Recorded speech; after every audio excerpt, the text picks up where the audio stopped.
Hello, lovelies. My name is Caitlin, and welcome to the first episode of my brand new podcast, True Crime with Caitlin. You may recognize my voice from TikTok or from YouTube, and I just want to start off by saying a huge thank you to everyone who has continuously supported my ventures, who has watched my TikToks and my YouTube video, and you who is here right now listening to my podcast. I know I tell you this all the time, but I truly appreciate your support so much. When I first began creating true crime content, the goal was always to eventually move over to the podcast world, and here we are on episode 1. So, let's jump straight in. In 2010, a gunman declared war on police and began to hunt officers down. Fear and terror spread through the northeast of England like wildfire. Towns were placed on lockdown and people were afraid to leave their home, all while police searched for Britain's most wanted man. This is the case of Raoul Moat.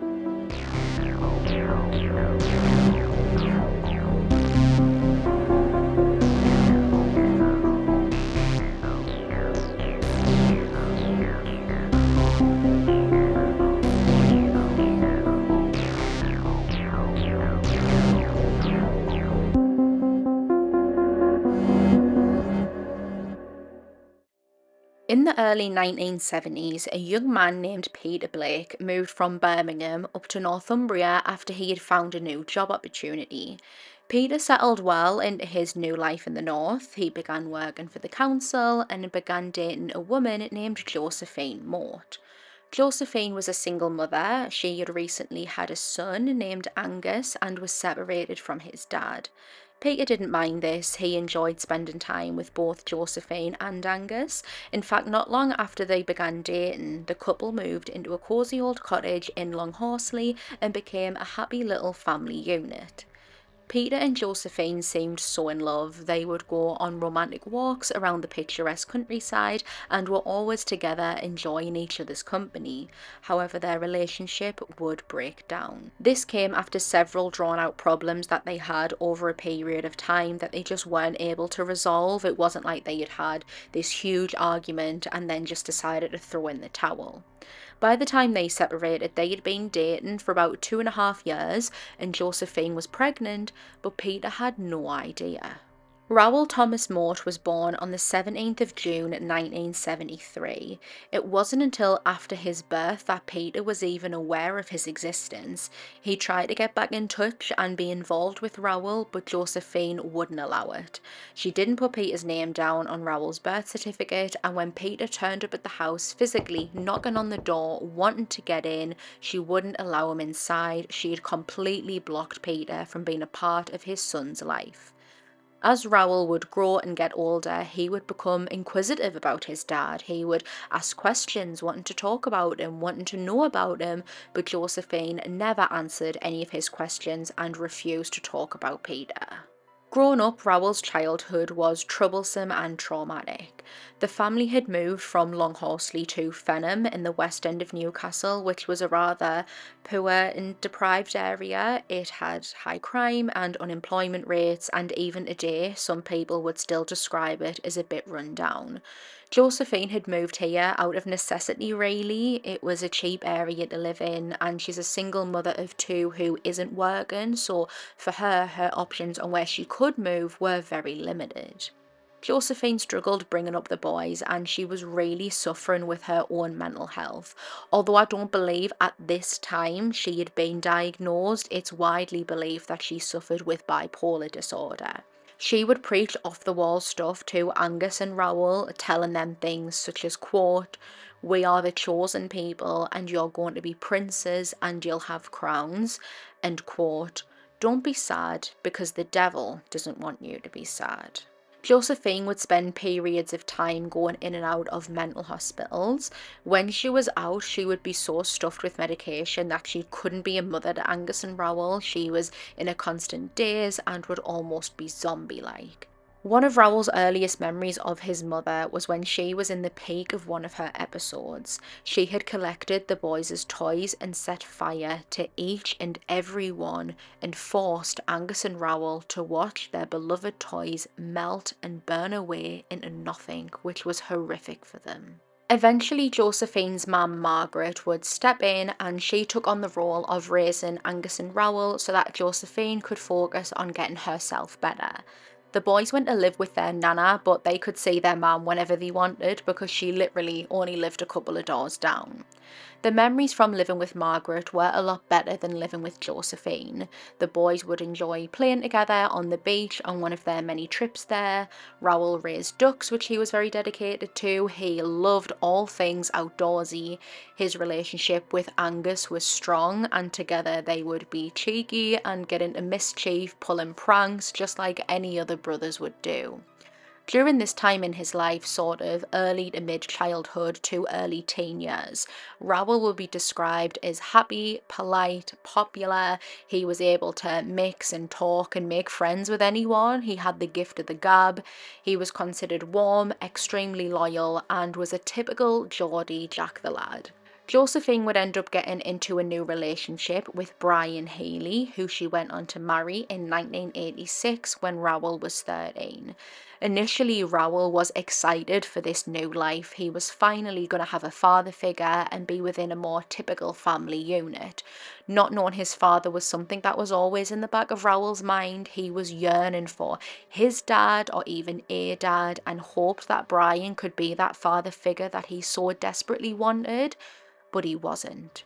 I'm not certain if Angus and Raoul were back living with Josephine at this point. I don't think that they were, but Angus developed an alright relationship with Brian. They weren't best friends, they weren't enemies, but Brian and Raoul just couldn't seem to bond or get along.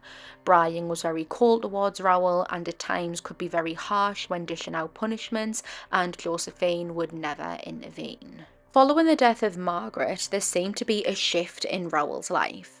He had left school and was bouncing from job to job. He was a milkman for a bit, a mechanic, a factory worker, a tree surgeon, and also a bouncer, but I'm getting a bit ahead of myself there.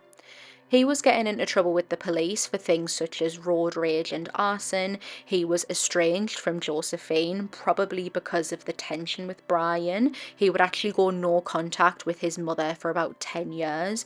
And even he and Angus had drifted apart because Angus had moved away to go to university. Where Angus put all of his focus into his education, Raoul put all of his focus into his new hobby, which was bodybuilding. He became fixated on bodybuilding and the discipline and control that it took in order to maintain this new mighty body that he had. Raoul was already a tall man at 6'3", and at his heaviest he was around 17 stone, most of that being pure muscle, so he was monumental. He was a huge, intimidating man. In order to get where he did with bodybuilding, Raoul was abusing steroids, and it was around this time that his demeanour began changing. He was a ticking time bomb ready to explode at any minor thing. His aggressive and argumentative side heightened, and he was just someone that you didn't want to be around or get on the wrong side of. Raoul got into his first serious relationship when he was 23 with a woman named Caroline Dodd, and this relationship would reflect how all of Raoul's future relationships would be. At first, everything was great. Caroline would describe him as a good man. However, after Raoul began abusing drugs, he changed. Caroline would become a victim of domestic abuse at the hands of Raoul. She would get the backlash of all of his anger, and this came to a head when Caroline fell pregnant. Raoul was enraged. He did not want to become a father. He did not want this baby, and he ordered Caroline to have an abortion, but she didn't want to. She expressed this to Raoul, who turned around and made one of the most horrifying threats I have ever heard. He told Caroline that if she didn't have an abortion, he would kill the baby. Now, this terrified Caroline, and I think when some people are trapped in an abusive relationship, they can be a bit blinded by their love or even their fear and not realise how dangerous their partner is. And maybe this is how it was for Caroline, maybe not, but in this moment, when Raoul threatened to kill their unborn child, she knew she had to get out of this relationship and get as far away from Raoul Moat as she could. Caroline took an injunction out on Raoul, which is a bit like a restraining order, and thankfully he abided by it and stayed away from Caroline. She did keep their baby and went on to have a healthy baby girl. Raoul accepted that Caroline had had the baby but refused to be involved in her life whatsoever. Now, isn't that ironic? Something that stuck with Raoul his whole entire life is that he didn't have a father, and yet here he is walking out on his first child. I mean, as you continue to listen, you'll learn that it was for the best. Raoul's longest relationship was with a woman named Marissa Reed, who was only 19 when they got together, and by the time she turned 20, he had complete, utter control over her entire life. They were together for around 9 years. He forced Marissa to lose weight and dye her hair because he refused to, quote, have a fat bird on my arm when I look how I do. He would physically abuse Marissa, beating her with a baseball bat, throttling her until she became incapacitated, whipping her with chunky belts, and even tying her down to the bed while he raped her. He dictated when and where she was allowed to go out. If she wanted to go out for a night in Newcastle with her friends, she would only be allowed to go to the clubs where he was working on the door. This is when he was working as a bouncer. He also chose which drinks she was allowed and how many. Raoul would constantly be accusing Marissa of cheating on him. He was obsessed with this idea, and this would be the cause of many arguments between them. But Marissa wasn't cheating on Raoul. Despite how evil and abusive he was towards her, she was besotted with him, and when she found out that it was actually Raoul cheating on her, she was heartbroken. Marissa bravely confronted Raoul about the cheating, and he somehow managed to get into Marissa's head and told her that he couldn't pick between her and this other girl, and that the only way that they could be together was if they died together. He had so much control over Marissa that he had physically convinced her that the only way they could be together and be happy was if they committed suicide together. He drove her out into the countryside where they lay under the star-filled night sky under some trees, preparing for what they were about to do. They each swallowed handfuls of tablets and held each other as they waited for death. Marissa was slowly passing out, and the last thing she remembered was Raoul proclaiming his love for her. She eventually awoke and was overcome with sickness. She peered over her shoulder where Raoul was passed out. Frantic and terrified, Marissa ran to try and find help and to save Raoul, and thankfully she managed to find a police officer who got help for them both. I'm not sure exactly when in the relationship the suicide attempt happened or how long they were together after this. I do know that they would eventually have 2 children together, 2 baby girls, and sadly Raoul was very much involved in their life. One of their daughters, named Chantal, would later come out and talk about her childhood with her father, and it was just horrific. She started off by saying, quote, when I was young, there was no monster under my bed. He slept next door to me. On the outside, people would describe Raoul as a doting, dedicated father who was trying to give his children the stable, loving childhood that he never had. However, that was far from the truth. Raoul was an abusive father who saw his children as property as opposed to human beings. Chantal remembers cruel punishments from her father, including him forcing her to stand outside in torrential rain while wearing only a thin nightie. He would force her into freezing cold baths. She would be forced to cut their grass using only scissors until her hands were all blistered. Raoul withheld food and water from Chantal, meaning that when she was desperate, she would have to drink from their dirty gutter and resorted to eating food from the bins in school. One time Chantel was caught stealing some food. She was desperately starving, and when Raoul caught her, as a punishment, he tied her, restraining her to a chair, and left her sat tied to this chair all night in the dark. Chantel genuinely believed that Raoul was capable of murdering her because she had experienced extensive abuse from him, but she had also witnessed him killing right in front of her own eyes. The family had a dog, which I believe was an American pit bull, and Raoul used a baseball bat covered with shards of glass to beat the dog in front of his children. Chantel recalls in this moment being terrified in case he turned around and began to beat her with it too. Raoul was able to get away with the child abuse because he had sole custody of Chantel and her sister for a period of time. A source alleged that Raoul had fabricated a story to social services saying that Marissa was a drug addict who had tried to stab him and that she was a danger to the children. He would court Chantel on what to say to the social workers, what lies to tell, and she was too scared to speak up or to tell the truth or to say any different than what her father had told her. When she finally found the courage to speak up, Chantel went to a trusted adult in school, and she later spoke about this, saying, quote, "I was so afraid my father would kill me, I knew I had to tell someone. I showed an adult the 6 bruises on my spine. I think it was a school counsellor. I said, you can't let me go back to my dad. I can't remember if it was the beating I got over a printer or a uniform. My father got mad at a printer, threw it at the wall, and his next words horrified me. Turn around so I can hit you. On another occasion, I forgot to wash the school uniforms. He pinned me to the floor and I was so terrified I wet myself." I couldn't clarify if after this the children were actually taken from Raoul. Thankfully they were eventually, but I couldn't clarify exactly when.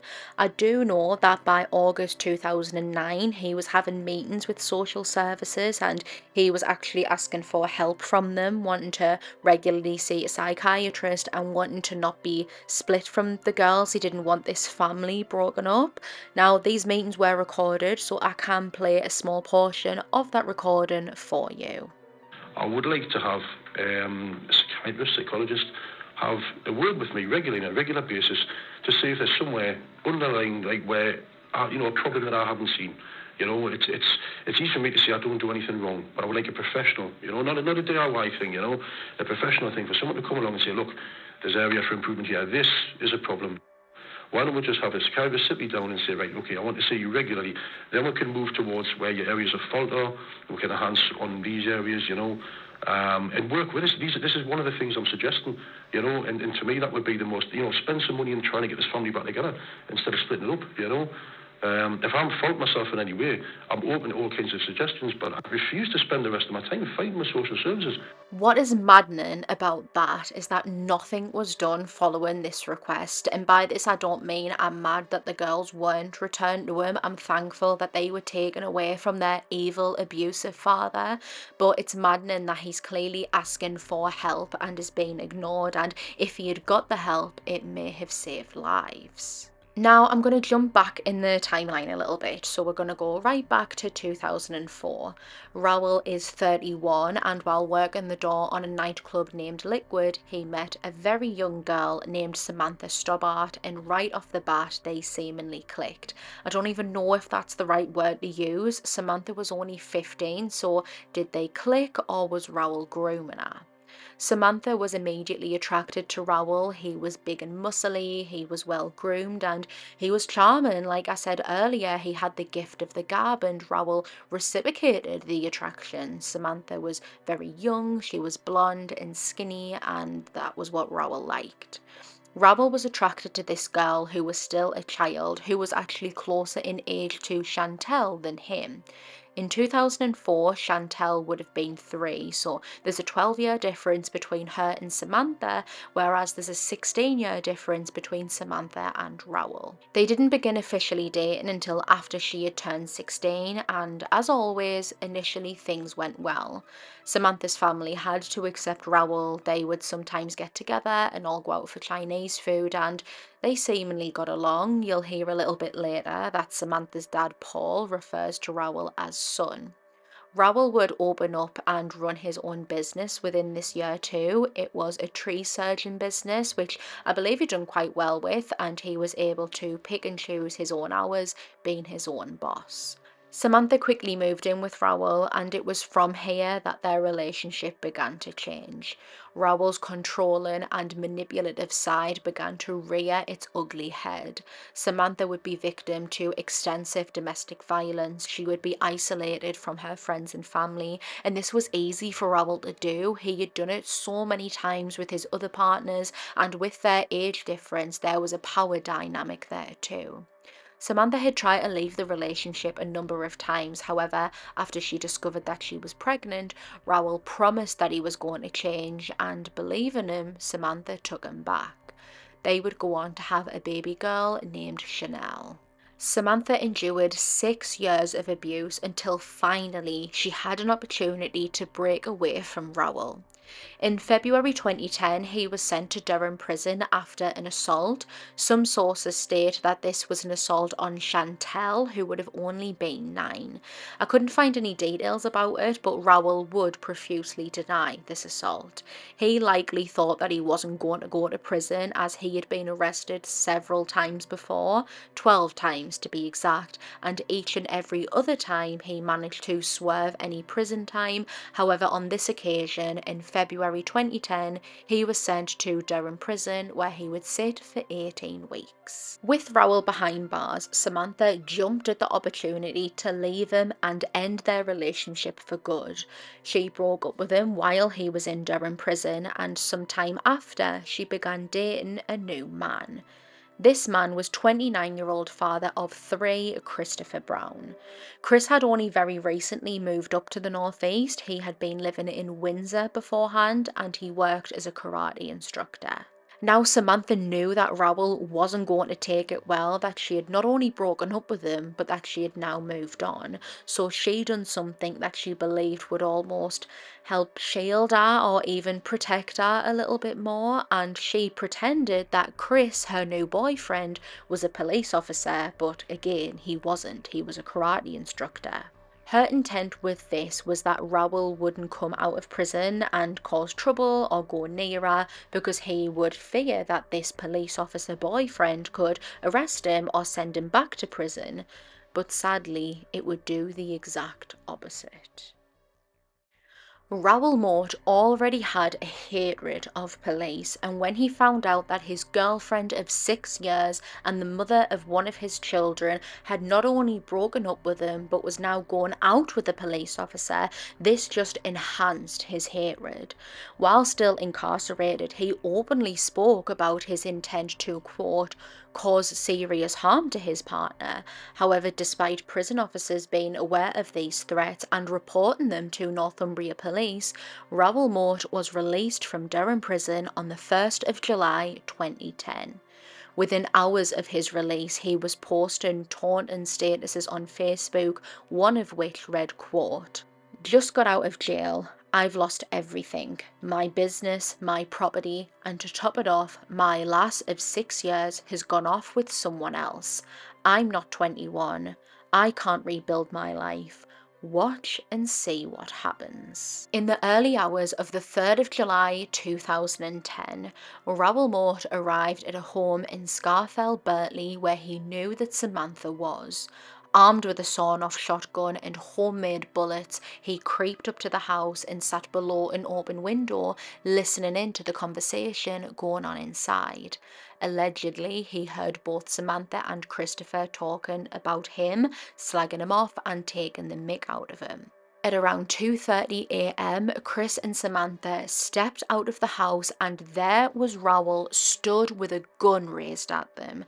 As he began to pull the trigger, Samantha screamed, turned, and ran back into the house, and in her own words, quote, "There was nothing I could do against a madman with a gun. I had to get back to the house to make sure my daughter Chanel was safe." As Samantha ran back into the house and shooed Chanel up into the attic to safety, Christopher, trying his best to protect them, would be shot by Raoul. He tried his best to get away from him, but he was getting weaker by the second, and he quickly ended up dropping down to the grass where he lay defenseless. Raoul then walked over to Christopher, towered over him as he lay on the grass defenseless, and shot Christopher Brown at point blank range, killing him. Raoul then looked up to the window of the house where he saw Samantha, and within a second he had raised the gun and shot her twice, once in the arm and once in the stomach. Police had already been called at this point, and when emergency services arrived, Samantha was whisked off to the hospital in critical condition and was kept under armed guard. Police knew exactly who they were looking for, and so one of the biggest manhunts in British history began. Just under 24 hours later, Raoul made a 999 call where he introduced himself and explained to the dispatcher why he shot and killed Christopher Brown. He expressed his hatred to the police, the betrayal that he felt from Samantha, and even told the dispatcher, quote, "I'm coming to get you. I'm not on the run. I am coming to get you." Hello there, this is the gunman from Berkeley last night. My name is Raoul Moat. What I'm phoning about is to tell you exactly why I've done what I've done, right? Now, my girlfriend has been having an affair behind my back with one of your officers, this gentleman that I shot last night, the karate instructor, right? Been on to me, right, for years. He's hassled us, harassed us, he has just won't leave us alone. I went straight 6 years ago when I met her, and I've tried my best to have a normal life, and you just won't let up, right? You won't leave us alone for 5 minutes. I can't drive down the street without the blue cracking lights, you know? You have stitched us up for years, you've been caught stitching us up. So the fact of the matter is, right, that she's had an affair with one of your officers. Was he not a police officer, I wouldn't have shot him. Okay. Simple as that, right? But the thing is, you know, it's been going on for a while. I went to jail, right? Okay. I got stitched up by you for hitting your kids, which I didn't do, right? Right. I went to jail for something I didn't do. Now, I could have took a community order, right? Yeah. But what happened is me and Sam had a discussion with the barrister. I went to jail. Within 3 to 4 weeks, the barrister promised us and let us down. She said she would have us on a retrial, get the not guilty, so me and my son would live together. I went to jail, right? Hang on a minute, because obviously you're losing me there, yeah. Right? When I went to jail, longer than I should have done for something I didn't do, right, which justify that in your own head, right? And meanwhile, when I'm doing that for my missus, she's having an affair with one of your officers, right? And then when I come out, right, she's winding us up, saying that he's going to stitch us up using him, right? And, you know, that he's this, he's that, he's going to, because he's a multiple backbend, he's going to kick us all over the place. Okay, you know okay. Right? And I've had nothing but grief from her. I've had a good relationship with her for 6 years, which is why we've stayed together. I've gone straight, I've got a total legitimate life with her. I've opened a business, and I've been shafted. And you police have took too much off me over the years. You won't leave alone. And now you think you can take your missus. Now, I didn't mean to shoot her like that, right? Okay. Right? They deserved it, right? But she, right, you can see from the ballistics I've been altering those cartridges, right? That one was only half the powder. It was only meant to get a compensation, because obviously I'm not going to be around in a few days, right? It was meant to just give her a little injury so she could get loads of compensation. Okay. To bed. Now that I found out she's critical, I'm not happy about it. I didn't mean that. You know what I mean? I'm quite surprised she is critical. You know? But I didn't mean that. But the fact of the matter is, I'm not coming in alive. You have hassled me for so many years. Hey, come anywhere near me and I'll kill you. I've got 2 hostages at the minute, right? Come anywhere near me and I'll kill them as well. I'm coming to get you. I'm not on the run. I am coming to get you. You have made me unwell. You have made me do this because you just won't leave me out of, you know, you won't leave us alone. Can you confirm you've got 2 hostages? I've confirmed I've got 2 hostages, yes. Right. And where are you? I'm not going to tell you where I am. Okay, fair enough, yeah. Don't worry, right? Yeah. Can I just confirm who you are? Can you give me your date of birth, please? Yes, it's the 17th of June, 1973. Right, okay then. Thank you very much. Right, I am very sorry for what's happened with Sam. That's not what I meant. Right. You know? But I'll tell you something else. This other idiot in the paper that said I pointed the gun, you know, he's had to, like, you know, he starts having to control him and all the rest of it. Yeah. He was accused, right? I heard rumours in jail that he was sleeping with my son. I saw the Tom start yesterday, and he said he heard the same rumours as well, but he didn't believe it was true, but he was definitely trying to get into it. So listen to me, but I'll tell you, he was the first one to run and hide upstairs, leaving his wife and leaving everybody else. You know what I mean? He didn't stand there and let a gun point at me, because I had a pointed him, I would have shot him, because I do believe he was getting into her. There's been a lot of nonsense going on behind my back while I've been in jail.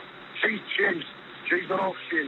And every time I spoke to her and tried to be reasonable, she wouldn't let us anywhere near the den. Right, She right. wouldn't go off the house, she wouldn't discuss anything, and she was threatening us for one of your officers. Yeah, yeah. Right? Now, I've had enough. I've jailed made us unwell, I've came up with different kids. You know what I mean? I've lost everything through you. Right? Just won't leave us alone, right? So at the end of the day, you killed me and him before that trigger was ever pulled. Right. You know what I mean? Okay, we are trying to help you, yeah. You're not trying to help us. You wanted me to do myself in, and I was going to do it until I found out about him properly and what was going on. And as soon as I found out, I thought, nah, you've had too much from me. You've had too much from me. You'll get your chance to kill us, right? You'll get your chance to kill us. No, we don't want to do that. We don't want to do that. You don't want me to kill myself, but I'm going to give you a chance because I am hunting for officers now. Only 12 minutes after making that call, Raoul would come across PC David Rathband, who was sat inside of his police car on a roundabout near the A1 and A690. He purposely sat here with hopes of being able to find and apprehend Raoul. David had dedicated his entire shift to it. David was extremely passionate about his job. For as long as he remembered, he always wanted to be a police officer, more specifically a traffic officer. Alongside this, David also volunteered as a family liaison officer in order to help support victims who have lost someone after road traffic accidents. At around 12:45 a.m., now the 4th of July, David is sat in his car reading a text from his wife Kathy, who was telling him to be careful, when he just gets that feeling. You know when you know that someone's watching you? He gets that and he looks up over his left shoulder. He had no time to react or even to try and defend himself before being shot in the face twice by Raoul Moat. Raoul stood beside the car watching David, probably to make sure that he was dead before turning and leaving. However, thankfully, David wasn't dead.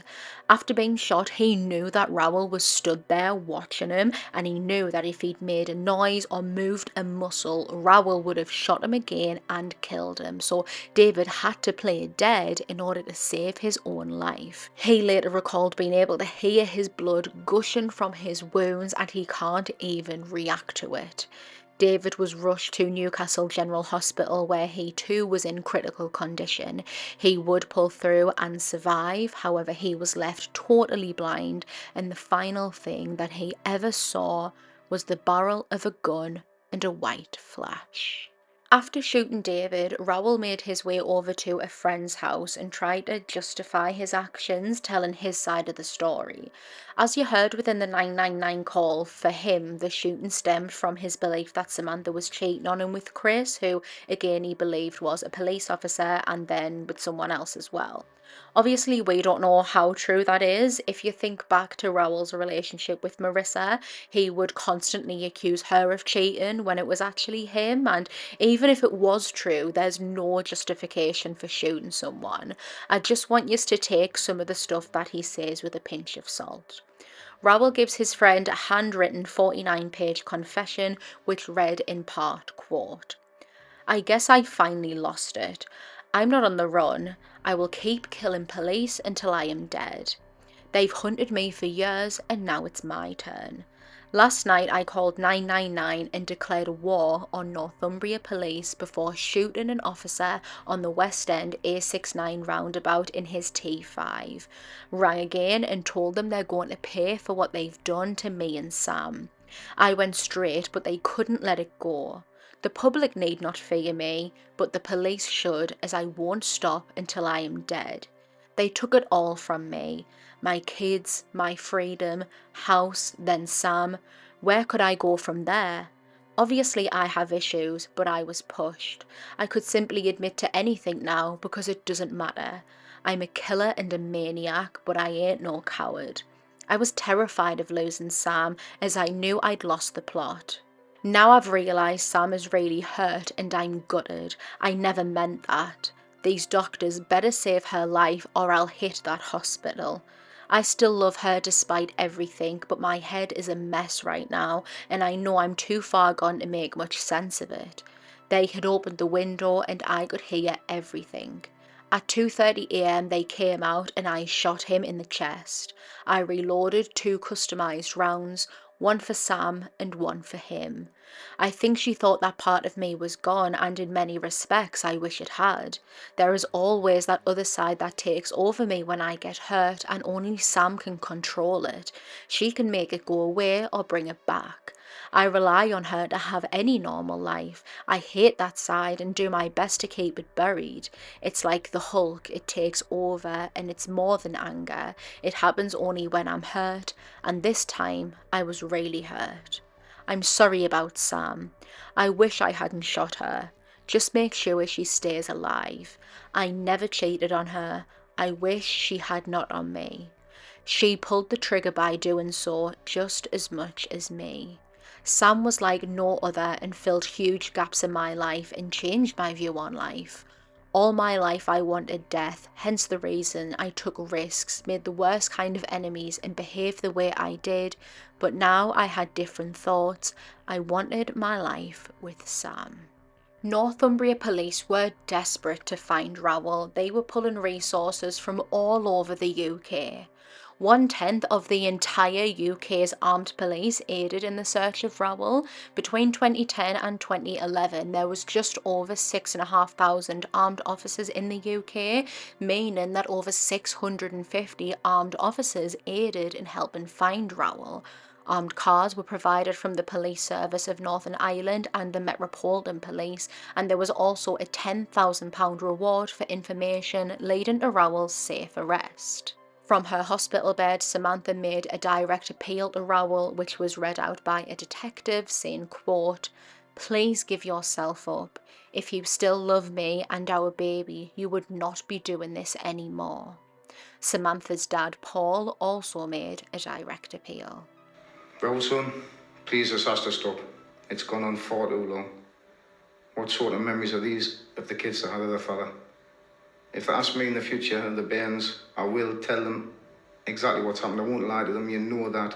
And I don't want to have to tell them that might upset them about you or whatever's gone on. How son, give it up. On the 6th of July, a black Lexus car which was linked to Raoul was discovered in Rothbury, and locals said that it had been there for several days. Rothbury was placed on lockdown and there was a couple of miles exclusion zone around where the car was found. A search of this area would find where Raoul had been staying. He had been sleeping in a tent. There was remnants of a fire where maybe he had lit that to help keep himself warm, and inside the tent there was a handwritten note directly for Samantha. So after finding this, police knew they were in the right place, and 3 days later, they finally had eyes on Raoul Moat. 6 days after shooting Christopher Brown, Raoul was now beginning a standoff with police. Within minutes of his sighting, he was surrounded by officers and the area of Cragside Estate was cordoned off. Just to describe where he was found a bit, it was very densely covered with trees and he was sort of just outside the tree line, laying some grass with a gun pointed to his head.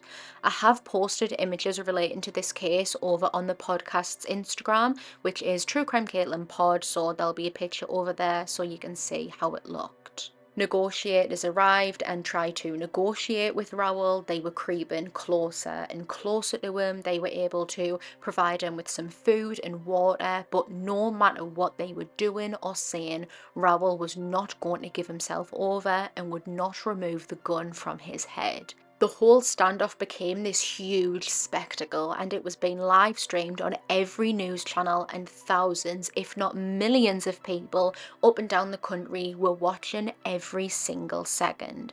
This included former professional footballer Paul Gaza Gascoigne. During this time, Gaza was really struggling with drug and alcohol addiction. This was at a very low point in his life.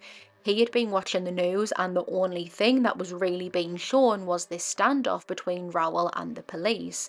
So Gaza is alone and he's bored. He's drinking whiskey and he's been using cocaine. He had like 14 lines of cocaine that night. And before he knows it, he's out the door in a taxi and on the way to Rothbury. He showed up to the scene asking police, "Where's Morty?" He had a dressing gown for him to keep Raoul warm, cans cans of lager, some chicken, some bread, and some fishing rods so that he and Raoul could sit and go fishing together. Gaza was adamant to the police that he and Raoul were great friends, telling them, quote, I have come all the way from Newcastle to Rothbury to find him, have a chat with him. I guarantee Morty won't shoot me. I am good friends with him. They weren't good friends. There was no relationship between Gaza and Raoul whatsoever. Gaza was just absolutely out of it and had convinced himself that they were friends. Shortly after being turned away by the police, he spoke on the radio, and when you listen to it, you can just hear that he is not in the right state of mind. Yeah. Paul, good evening. You're live on Real Radio. I just wonder, tell us about Raoul Moat, the Raoul Moat you know. Raoul Moat, I knew him years ago. He used to be a bouncer at Newcastle. I've knew him a lot of years since I was a young kid when I played for Newcastle. He was like a gentleman. Someone must have wound him up or done something, right? And all of a sudden I've just listened to the radio, right? I mean on TV news. Yeah. Obviously he's killed someone and he shot two, right? And Well, yeah, it doesn't matter. He's killed someone, which is not nice, really. Obviously, he must have been on drugs. And he shot two people, right? Now, I've heard on the news that obviously the drugs must have worn off. Now he's willing to give in. Right? Yeah. You have to point out that... The police got a hold of him, hear me out. The police have got a hold of him, right? He's a lovely bloke, I know that. So, at the end of the day, I think he's framed in case he'll put his gun down. I know for a fact he will. He'll put his gun down, but I think he's scared in case the police shoot him and kill him. The drugs have worn off. All he wants to do is surrender. And at the end of the day, when he shoots someone, I think, and kill someone and shoot two others, you may get what, 12 days, 12 years. Paul, we don't know about that exactly, but just tell us, what would you say? 12 years, good behaviour, 6 years, then he's out. I know he's a good lad. Well, what would you say? What would you, if you could hear a message from you, Gaza? What would you say to him tonight? Well, I think if the police got hold of him, listen, I drove from Newcastle in a taxi to Rothbury, cost a lot of money. I brought a dressing gown for him, a big jacket. I brought some chicken, some bread. I know you're going to laugh at this one. I brought him a can of lager. I brought him a fishing rod, because I heard he was at the river, and I brought a fishing rod, so we can fish together. I'll have a chat with him. Give him a bit of, just talk to him, because I think I'm the only man. I think I can help him through this, because I've been through it. So Gaza, are you going to go to the police and say, look, please let me help you here. I know Raoul Moat. I can help you negotiate. I can help you sort the situation out. I've just spoke to the police. What do they say, Gaza? Well, tell you, it was next to his jail in 4 days, and the police went, I'm going to be in the papers tomorrow. I went, listen, I says, I know the guy, he's a nice guy. I says, he said, I want to go through where I had everything coned off. Yeah. I want to get through there, but the police wouldn't let us. So that was a waste of time saying, I knew him, because he would be frightened in case he may shoot me, you know? But I knew him, he will not shoot me. Well, it's a dangerous situation, though, Gaza, isn't it? I'm not scared of it. Hey, listen, I've just been in a car crash, hit a wall at 90 miles an hour. I survived that. I'm sure I can survive a bullet. No may look, he'll probably miss. So what you're saying is you want to go in there, you want to help negotiate. I'm trying to find out where he is, where the police know him. I've got a jacket, I've got a dressing gown, I've got some chicken, I've got some bread, I've got a can of lager, I've got a fishing rod. I've got my fishing rod, and I'm willing to sit down and just shout, Morty, it's Gaza. Just all I want to shout is, Morty, it's Gaza, where are you? And I guarantee he will shout his name out. I'm here. And me and him could sit and chat, have a little bit of fishing, and all I'll tell him is, yeah, Morty, listen. And you think you could sort it out? So if you like a sort of man-to-man chat with him, two pals on the riverbank. Yeah, two friends on the middle of the back from Newcastle and all those days. Look at Listen, why don't we just put the gun away, throw it in the river, and say, look at Morty, look at it. The worst of the worst, you may get a 12-year stretch. The police are not going to kill you, because I know he's willing to give in now, because I think whatever he was on is worn off. I said, the police are not going to kill you. He may do 12-year stretch, obviously for killing someone, which is not very nice, but obviously he did it because he was high on drugs probably, right? Paul, have you been in touch with him recently? For good behaviour, he'd get out after 6 years. Paul, have you been in touch with him recently? Have I been no, because I've been in hospital with that car crash. When did you last talk to him? Well, I've seen him, I spoke to him about a year and a half ago when he was in Newcastle. And when you spoke to him then, how was he? How was he? Sounds a bill. No wrong with him. Gaza, thank you very much for being with us tonight. And he's a bouncer, he's a good lad, he's a hard guy, non-fine, he's a gentleman, but it's not nice when your ex-girlfriend, his girlfriend ran off with another guy.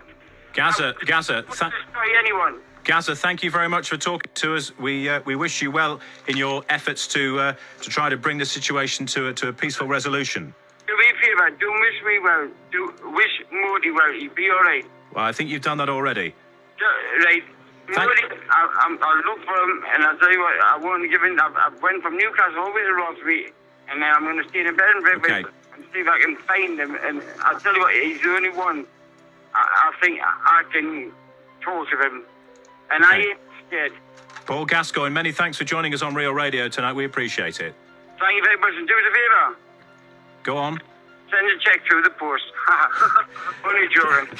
Gaza, thank you for being with us tonight. You're listening to Real Radio on a Friday evening, and the time is just after 10 o'clock. The standoff between Raoul Moat and Northumbria Police came to an end in the early hours of the 10th of July 2010. The heavens had opened with pouring rain and all negotiation efforts were being ignored by Raoul, so this led officers to firing 2 stun guns at him. Very shortly after this, Raoul would shoot himself in the head. It actually happened so quickly that some believe that it was the police's fault that he had shot himself. He was late, potentially, with his finger resting on the trigger, the barrel of the gun being at his head, so could the shots from the stun gun from the police had forced him to shoot himself? This was actually investigated, and it was found that the officers were not at fault for Raoul's death. Raoul Moat would officially be pronounced dead at the hospital at 2:20 a.m. after a 6-hour standoff with police. Peter Blake, again, who was Raoul's dad, who I spoke about right at the beginning of the episode, has since come out and expressed his guilt about what happened and how he blames himself. He spoke to a reporter and said, quote, "I'm to blame for everything that happened. I know if I was there for him growing up, he would have turned out very differently. If this story should teach us anything, it's that boys need fathers." He attended Raoul's funeral in August of 2010, where he was a pallbearer. Josephine did not attend. She had publicly disowned Raoul during the search for him. Christopher Brown's funeral was also held in August, and Samantha was told to stay away by his family. It's alleged that they partially blamed her for Christopher's death. Had she not lied about him being a police officer, he may still be alive. PC David Rathband, who was blinded after being shot by Raoul, tried to rebuild and adapt to his new life and went on to do some amazing work. He set up the Blue Lamp Foundation, which supports emergency service workers who are injured while on duty. He was nominated to be a torchbearer for the Olympic torch and was set to take part in the relay. However, sadly, before he had the chance to, he took his own life on the 29th of February. David, despite his best efforts, really struggled to come to terms with his blindness and cope with his new life. His daughter Mia would actually go on to take his place bearing the Olympic torch, and she done so while blindfolded to honour her father.